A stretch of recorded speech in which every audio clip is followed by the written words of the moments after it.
Hi everyone, my name is Sean Cecil and today I'm going to teach you guys how to quit your job with class.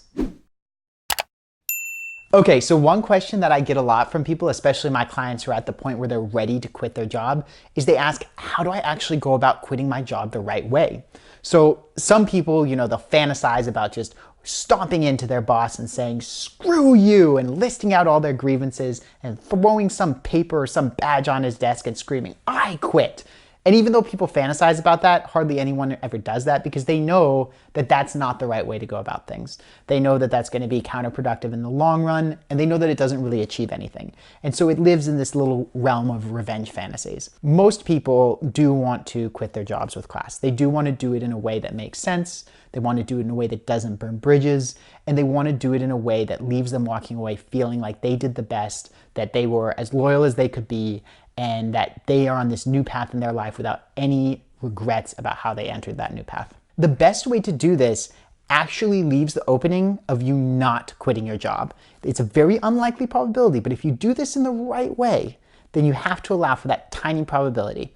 And I'm going to explain what that means in just a second. So the first step to quitting your job with class is to make a list of all the reasons that you've got to quit, all the things that are really bugging you.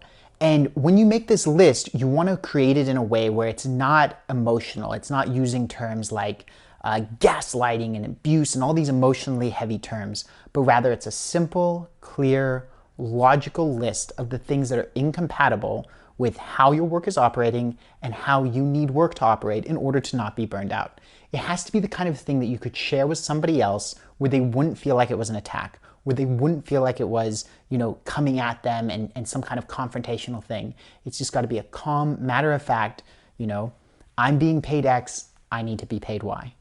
I'm working 80 hours a week and I need to only work 60 hours a week because I have a family and I've got to spend time with them and it's really important to me. Things like that. Or, if you're going to do something you put something down there that is an interpersonal conflict, you don't want to frame it in an inflammatory way. You want to say something along the lines of, there are certain actions that are taken by this person or by you if you're talking to your boss. Give a couple examples and then transition into, and when those things happen, it makes me feel Y, whatever it is. And that way you're not focusing on the action, you're focusing on how you feel, right? So if you have an unarguable example of what happened, that's just a fact. It's not something that's framed as an attack or in any kind of emotional language. And then you have how you're feeling, then that can't be argued with. Nobody can tell you how you feel or how you don't feel, right? The only thing they could contest is whether the actually events happened. And if you have something where you have a fundamental divergence of reality, of memory of what happened and what didn't happen, well, that's another thing to go on your list.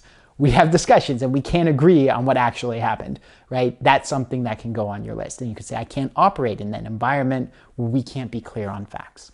So you put together a list that's not emotionally charged. It's just point by point, logical bullet points.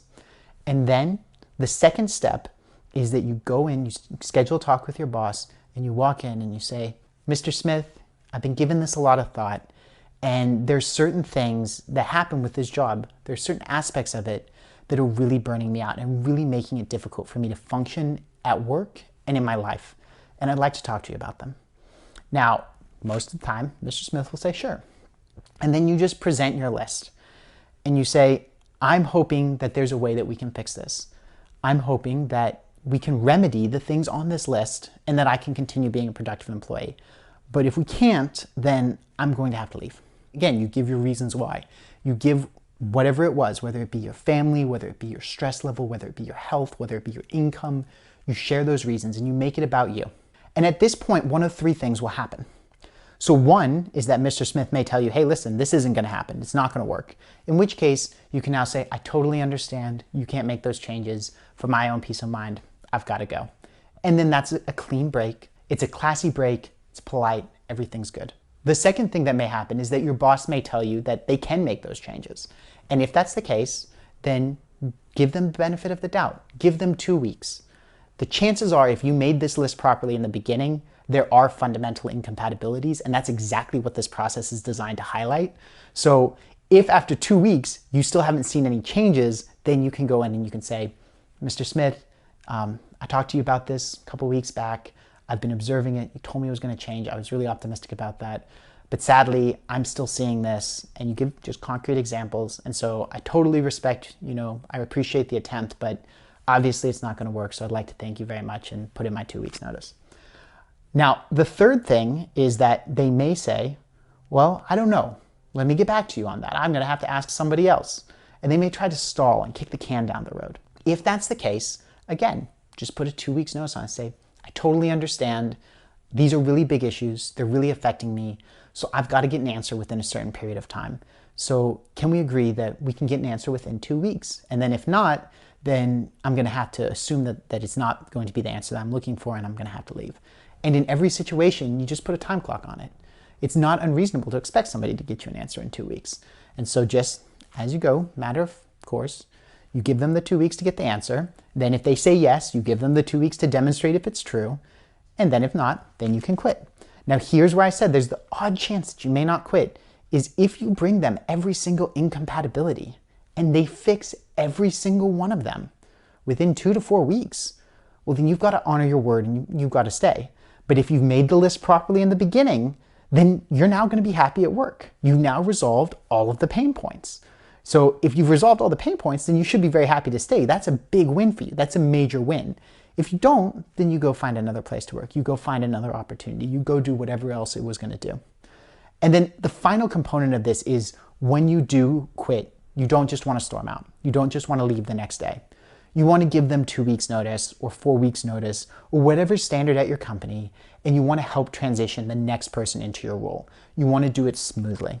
It's possible that they may want to retain you on a longer basis than that. It's possible that 2 weeks or 4 weeks isn't enough for them to transition. But if that's the case, then the best way to do it is to actually leave and negotiate some kind of external consulting arrangement where they're paying you to help with the transition after your departure. So that way you're not an employee, you're not beholden to them, you're working on your terms, generally at a higher rate, because if they need you that badly, you have the leverage to charge a higher rate. And that allows you to get a nice little dream bridge, a nice little step into whatever you're doing next while still maintaining some of your income and without doing it in a way that leaves them high and dry. Now that consulting arrangement can be a short-term thing, it can be a long-term thing, it's up to you. Because you're no longer working for them, you have a lot more control over the terms and you can set terms that benefit you. Again, just back to the list. Hey, if we're gonna keep up this consulting arrangement, I need A, B, and C. And it's all done very matter-of-factly, it's all done very politely, and that allows you to exit a job or to convert your job into something that you actually enjoy, though that only happens in about 1 or 2% of cases. 98 to 99% of the time, there are fundamental incompatibilities, but now you're transitioning into that next stage of your career smoothly. You're doing it without burning any bridges, unless you have somebody who's just, totally paranoid and totally bipolar, in which case there's nothing you can do to salvage that anyway, and you can walk away knowing that you did your best. So if you guys are interested in learning about how you get to the point where you can even quit your job in the first place, setting up the next step of your career, making sure you have a sustainable income, making sure you know what you're going to do afterwards and having an end target, then I do have a presentation to help you guys with that. It's totally free. Just go to www.oculusinstitute.com/workshop. Check it out. I hope you love it. Looking forward to hearing what you guys have to say and looking forward to staying in touch and hearing from you soon. Have a wonderful day.